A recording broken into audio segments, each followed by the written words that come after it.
If it hadn't already, Loyola-Chicago etched its permanent place in NCAA tournament lore on Saturday with a 78-62 win over Kansas State in the South Regional Final.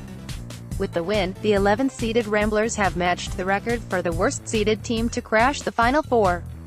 The 1986 LSU Tigers, 2006 George Mason Patriots, and 2011 VCU Rams are the only other squads in history to accomplish the feat. Those previous three ultimate underdogs weren't able to win one more game and advance to play for the national title. No double-digit seed has. There's reason to believe Loyola-Chicago can be the first. That 1986 LSU team eked out a 59-57 win over Kentucky to claim its regional final. George Mason stunned Connecticut by 2 in overtime.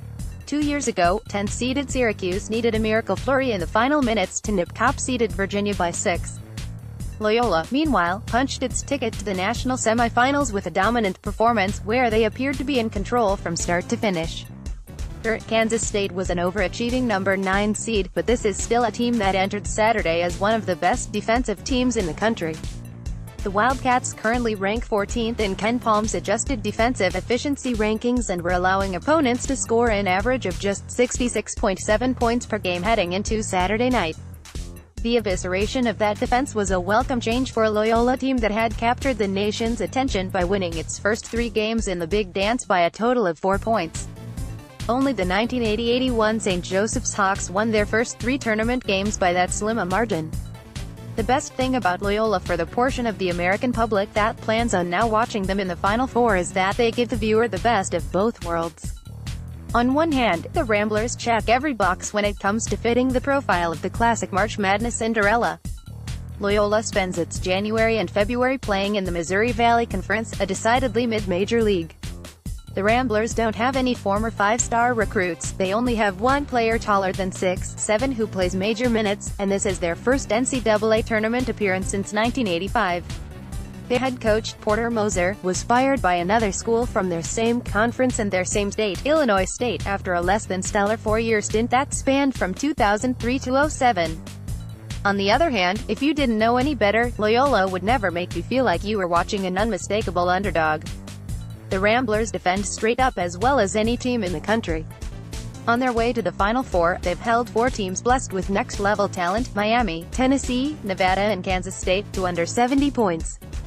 Their season of average of allowing just 62.4 points per game is the 4th best in the country.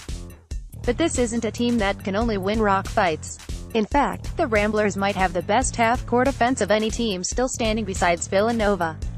They shot 57.4% from the field against Kansas State on Sunday, the 24th time they've shot at least 50% from the field in a game this season.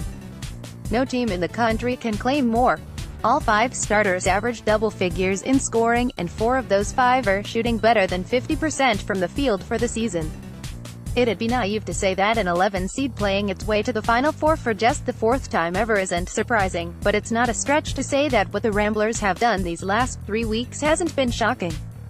Or at least that it shouldn't have been. Loyola gave us a glimpse of things to come when it won it then no. 5 Florida on deck. 6. After losing 2 of its first 3 games in the always fierce MVC, the Ramblers rolled to a 15-3 league mark and then captured the conference's automatic bid to the NCAA tournament with 3 straight wins in St. Louis. Sunday's win improved Moser's team's overall record to a sparkling 32-5. Loyola's paper resume heading into Selection Sunday showed the world it could play. But there's a difference between staring at results and witnessing the actual process that produced them. Watching the Ramblers play for the last 2 weeks has left no doubt they can hang with anyone else who's heading to San Antonio.